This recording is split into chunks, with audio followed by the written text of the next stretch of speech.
warahmatullahi wabarakatuh. Hai Bapak Guru hebat dimanapun berada. Bertemu lagi dengan saya Lianda Sukma, calon guru penggerak angkatan 10 Kabupaten Kepahyang. Pada kesempatan kali ini saya akan melakukan demonstrasi kontekstual modul 3.1 dengan tema pengambilan keputusan berbasis nilai kebajikan sebagai seorang pemimpin. Nah, pada kesempatan kali ini saya akan mewawancarai dua orang kepala sekolah. Yang pertama yaitu kepala sekolah tempat saya bertugas di SD Negeri 19 Kepahyang, yaitu Ibu Isna Hantati, SPD SD. Kemudian yang kedua yaitu kepala sekolah SD Negeri 10 Kepahyang, yaitu Bapak Supriyogi, SPD. Cukup sekian dan selamat menyaksikan. Assalamualaikum warahmatullahi wabarakatuh. Selamat pagi, Bu. Apa kabarnya, Bu? Alhamdulillah. Ya, pada hari ini saya sangat terima kasih atas kesempatan yang telah Ibu berikan menyempatkan waktu Ibu untuk bisa berwawancara dengan saya.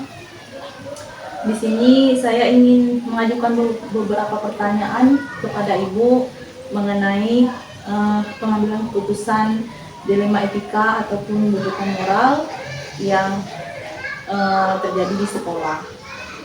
Baiklah, Bu. Untuk pertanyaan pertama, langsung saja ya, Bu. Pertanyaan pertama, selama ini bagaimana Ibu dalam mengidentifikasi kasus-kasus yang merupakan dilema etika ataupun rujukan moral? Jadi dari kasus dilema etika itu berat ya. Ya. Jadi kita harus pelajari dulu.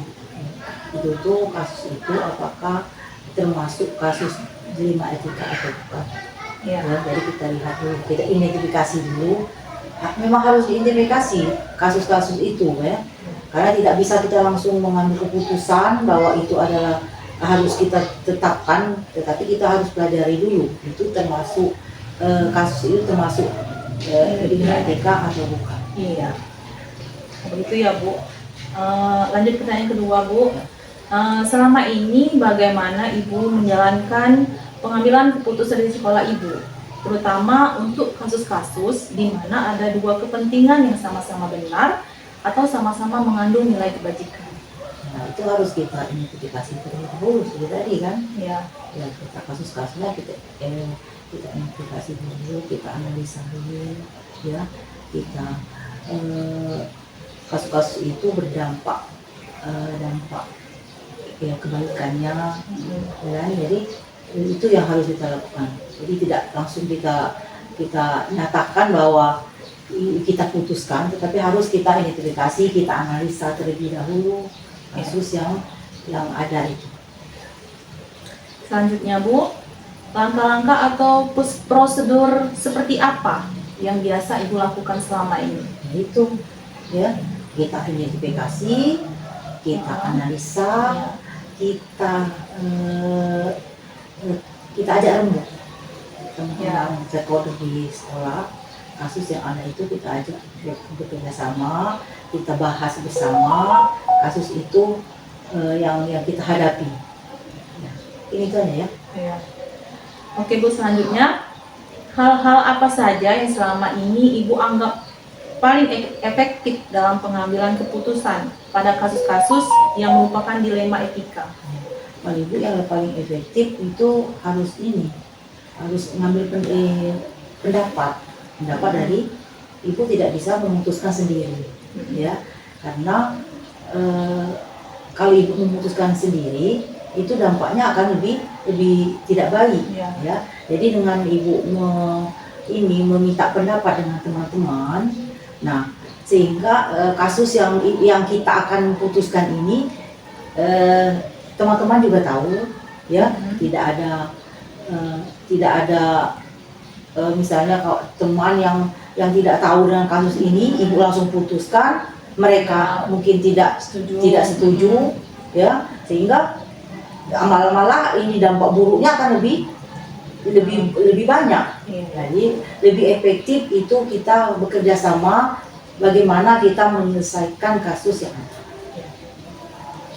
Lalu Bu, selama ini hal-hal apa saja yang merupakan tantangan dalam pengambilan keputusan pada kasus-kasus dilema etika? Iya, dilema etika ini memang tantangan, Iya. ya, penuh Iya. dengan tantangan karena dia memakai hati, Iya. ya kan, memakai hati nurani. Ya. Kalau misalnya apa tadi yang satunya? Yang satu pertentangan tetapi sama-sama benar.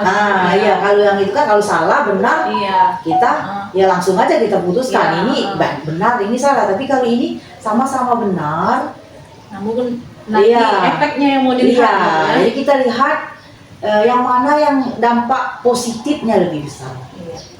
Ya.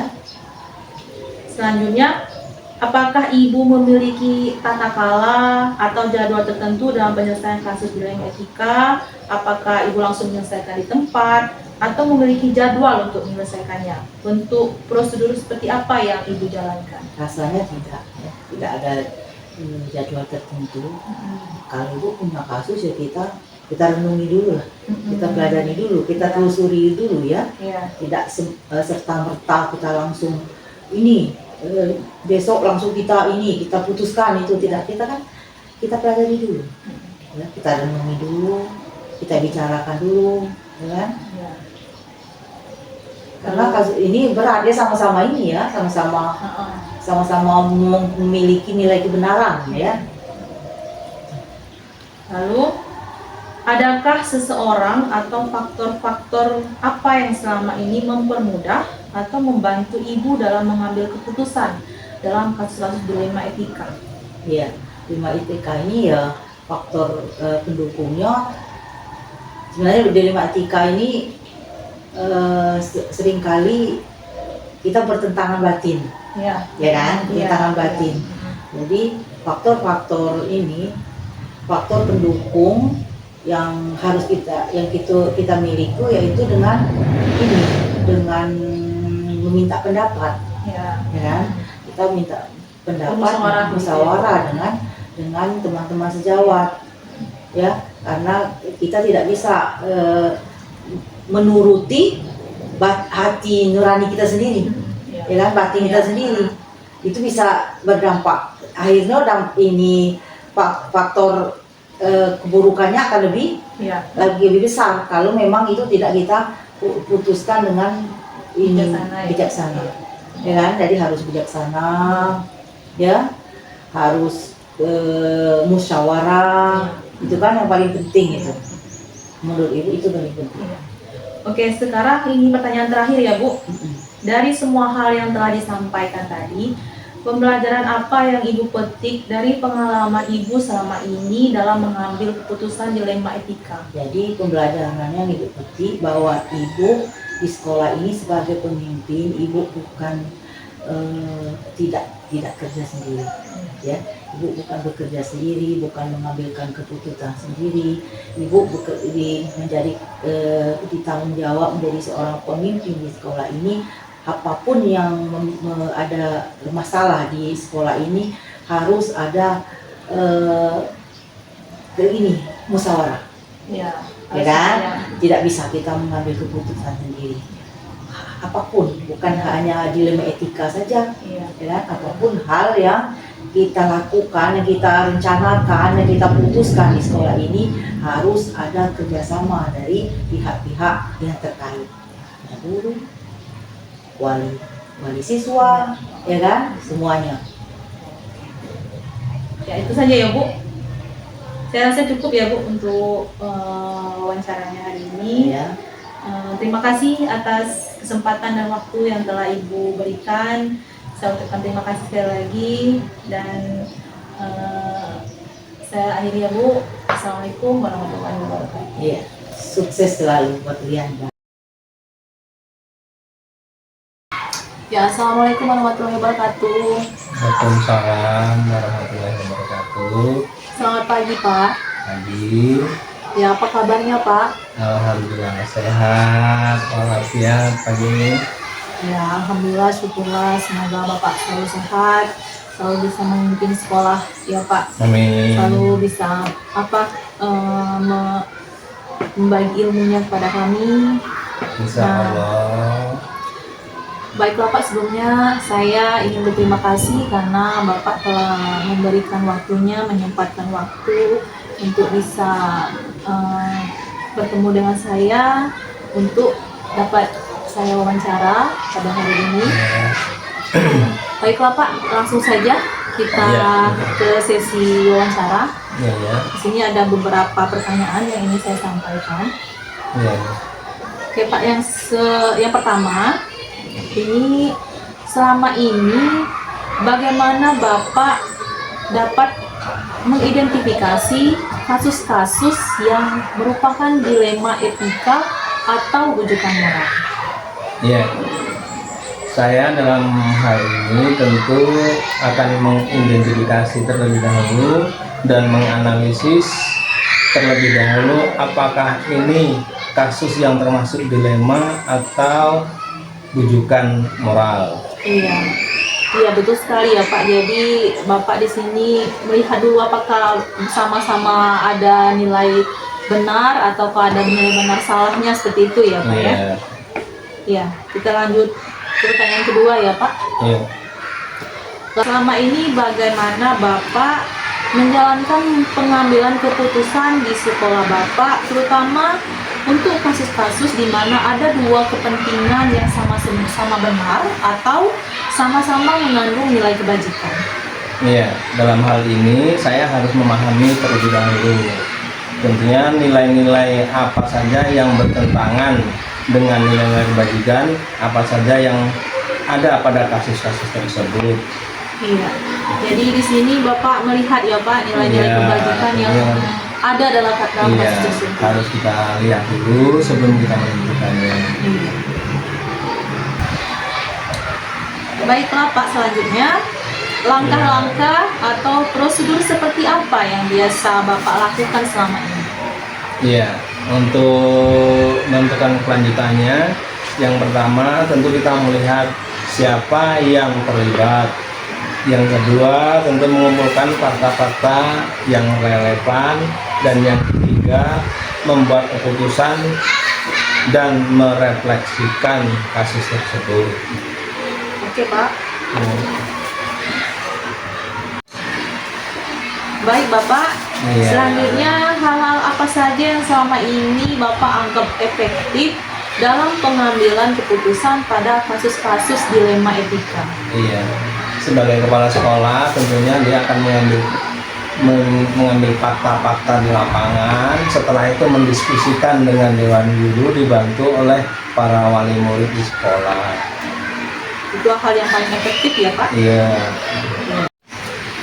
Ya Pak, selanjutnya hal-hal apa saja yang selama ini merupakan tantangan dalam pengambilan keputusan pada kasus-kasus dilema etika?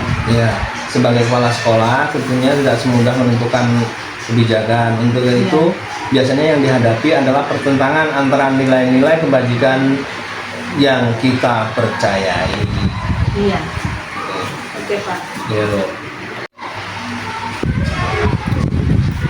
Baiklah Pak, selanjutnya apakah Bapak memiliki sebuah tata kala atau jadwal tertentu dalam sebuah penyelesaian kasus dilema etika? Apakah Bapak langsung menyelesaikan di tempat atau memiliki sebuah jadwal dalam menyelesaikannya? Iya, jadi menghadapi kasus seperti ini, saya sebagai kepala sekolah tidak mempunyai jadwal tertentu. Cuman ketika ketemu kasus tersebut, saya memerlukan waktu ketika menentukan keputusan yang sangat sesuai. Oke Pak, selanjutnya adakah seseorang atau faktor-faktor yang selama ini mempermudah atau membantu Bapak dalam pengambilan keputusan dalam kasus-kasus dilema etika? Ya, tentu saja ada, terutama pada para dewan guru yang ada di sekolah dan dibantu dengan wali murid yang ada di sekolah kita ini. Iya. Baiklah Bapak, ini merupakan pertanyaan terakhir. Ya, Dari semua hal yang telah disampaikan, pembelajaran apa yang dapat Bapak petik dari pengalaman Bapak mengambil keputusan dilema etika? iya. Dari pengalaman yang kita dapat bahwasanya nilai-nilai kebajikan yang saling bertentangan pada kasus-kasus dilema etika yang kita hadapi perlu memikirkan dampak positif yang paling dominan bagi individu ataukah banyak orang sehingga berdampak positif bagi berbagai pihak. Iya, berarti kita harus melihat nilai positif yang lebih dominannya di Iya, mana ya Pak ya. iya. Jadi hal itu yang merupakan hal yang dapat kita petik, Iya. pengalaman yang bisa Bapak petik. Iya. Iya, baiklah Bapak, itu tadi pertanyaan terakhir. Saya ucapkan terima kasih atas Sama-sama. kesempatan dan waktunya. Saya akhiri ya Pak. Iya. Assalamualaikum warahmatullahi wabarakatuh. Waalaikumsalam warahmatullahi wabarakatuh.